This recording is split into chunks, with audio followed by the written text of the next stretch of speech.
এই মুহূর্তে তোমাদের সাথে অত্যন্ত গুরুত্বপূর্ণ একটি আপডেট শেয়ার করতে চলেছি। রাজ্যের সমস্ত স্কুলগুলোতে ইউনিফর্ম এবং ইউনিফর্মের রং কিন্তু পরিবর্তন হচ্ছে। 15 দিনের মধ্যে রাজ্যের সমস্ত স্কুলগুলোতে ইউনিফর্মের রং পরিবর্তন হতে চলেছে, তেমনটাই কিন্তু রাজ্যের শিক্ষা দপ্তর থেকে কিন্তু নোটিফিকেশন জারি করা হয়েছে।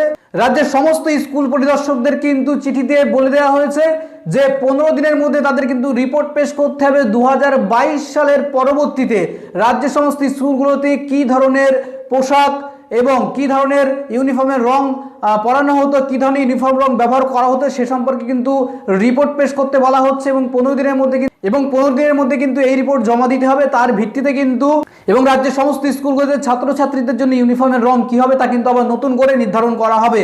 রাজ্য সরকারের তরফ থেকে কিন্তু এটা করা হয়েছে এবং এটা কিন্তু রাজ্য শিক্ষা দপ্তরের পক্ষ থেকে স্কুল পরিদর্শকদের কাছে এই বিজ্ঞপ্তিটা পাঠানো হয়েছে। তো সেক্ষেত্রে কিন্তু রাজ্যের সমস্ত স্কুলের ছাত্রছাত্রীদের জন্য ইউনিফর্মের রং আবার পরিবর্তন হবে। এখন প্রশ্ন হচ্ছে কি রং আসতে চলেছে, স্কুলের ইউনিফর্মগুলোতে কি রং হবে সেটাও কিন্তু পরবর্তীতে আপডেট পাবো। তো তোমরা ভিডিওতে দেখো বিস্তারিত কি বলা হচ্ছে। দেখো, স্কুলে কি ইউনিফর্মের রং ব্যবহার করা হয় তা জানতে চাইলেও রাজ্য স্কুল শিক্ষা দপ্তর ইতিমধ্যে রাজ্য স্কুল শিক্ষা দপ্তরের তরফে বিভিন্ন জেলা স্কুল বিদ্যালয় পরিদর্শকদের আগামী 15 দিন সময় দেওয়া হয়েছে। 15 দিনের মধ্যে তাদের বিস্তারিত রিপোর্ট পাঠাতে হবে যে 2022 সালের পর থেকে কোন স্কুলে কি রঙের ইউনিফর্ম ব্যবহার করা হচ্ছে। এবং সূত্র মারফত খবর যে রাজ্যের স্কুলগুলিতে ইউনিফর্মের রং বদলাতে চায় রাজ্য। যেটা তোমাকে জানিয়ে রাখি, 2022 সালের পর থেকেই রাজ্যে নীল সাদা রঙের ইউনিফর্ম প্রচলন হয়। তার আগে কিন্তু স্কুল যে যার নিজের ইউনিফর্মই ব্যবহার করত।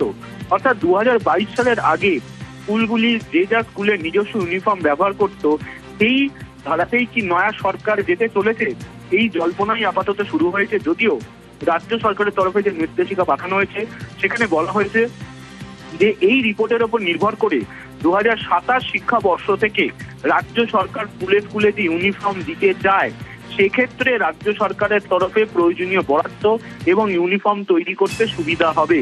তোমাকে জানিয়ে রাখি, 2022 সালের পর থেকেই এ রাজ্যে নীল সাদা রঙের ইউনিফর্ম ব্যবহারের প্রচলন শুরু হয়। যদিও তা নিয়েও বিতর্ক শুরু হয়েছিল, কারণ একাধিক স্কুল তা নিয়ে আপত্তি জানিয়েছিল। তুমি জানো, জেলার বিভিন্ন স্কুল তারা তাদের নিজস্ব ইউনিফর্ম ব্যবহার করে থাকে ছাত্রছাত্রীদের জন্য এবং তা নিয়ে তারা আপত্তিও তুলেছিল। ফলত জল্পনা শুরু হয়েছে নির্দেশিকা জারির পর।